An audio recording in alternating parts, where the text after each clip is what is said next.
19वीं सदी की बात है जब मौजूदा जाति व्यवस्था महिलाओं के प्रति बेहद दमनकारी थी और पुरुषों के अहम को हवा देने के लिए महिलाओं को भद्देपन का सामना करना पड़ता था। केरल के त्रावणकोर के शासनकाल में निम्न जात नायर की महिलाओं को कमर से ऊपर बदन को कपड़े से ढकने का अधिकार नहीं था, यानी उन्हें अपना स्तन खुला ही रखना होता था।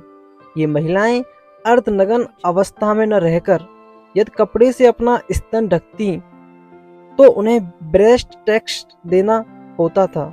जी हाँ, ब्रेस्ट टैक्स, जिसे मूलाक्रम कहा जाता था।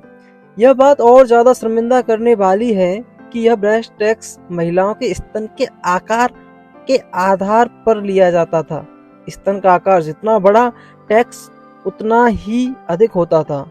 वास्तव में ब्रेस्ट टैक्स निचली जात की महिलाओं के लिए अपमानजनक था, क्योंकि इस कारण दूसरों के बीच सम्मान पूर्वक जीने के अधिकार से वंचित थीं। ब्रेस्ट टैक्स उनकी गरिमा और गोपनीयता पर हमला था। जानिए क्यों नंगेली ने काटा स्तन।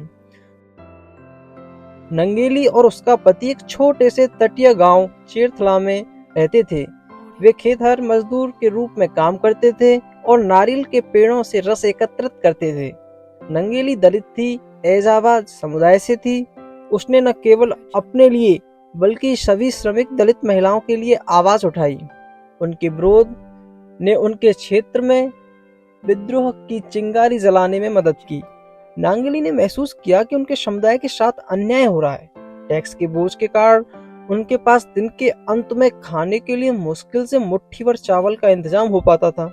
आसपास की महिलाओं की स्थिति दिन प्रतिदिन दयनीय होती जा रही थी और नंगेली का अन्यायपूर्ण और अपमानजनक टैक्स के खिलाफ गुस्सा फूट पड़ा। पति से बात की और निर्णय लिया कि किसी न किसी को तो आवाज उठानी ही होगी।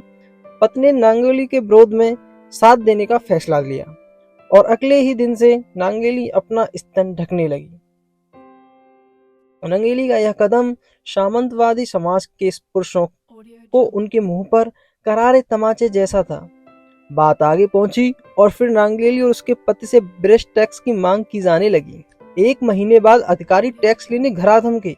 नांगेली का स्तन मापा गया। इसके बाद नांगेली घर के भीतर गई और चाकू से अपने दोनों स्तन काट केले के पत्थर पर लेकर बाहर आई। टैक्स अधिकारी के होश उड़ गए और वे डरकर भाग गए। कुछ देर बाद ही नांगेली की मृत्यु हो गई, लेकिन उनके इस साहसिक कदम ने समाज की अन्य महिलाओं को हिम्मत दी। 26 जुलाई 1859 को राजा के एक आदेश के जरिए महिलाओं के ऊपरी वस्त्र न पहनने के कानून को बदल दिया गया और इस तरह से नांगेली के बलिदान से महिलाओं ने अपना हक छीनकर हासिल किया। अजीब लग सकता है, पर केरल जैसे प्रगतिशील माने जाने वाले राज्य में भी महिलाओं को अंगवस्त्र या ब्लाउज पहनने का हक पाने के लिए 50 साल से ज्यादा संघर्ष करना पड़ा। गाइस, कैसी लगी आपको ये स्टोरी कमेंट में जरूर बताना, और अगर आपकी इस बारे में कोई राय हो तो वो भी कमेंट में बताना। वीडियो को लाइक करना और चैनल को सब्सक्राइब करना। Thank you so much.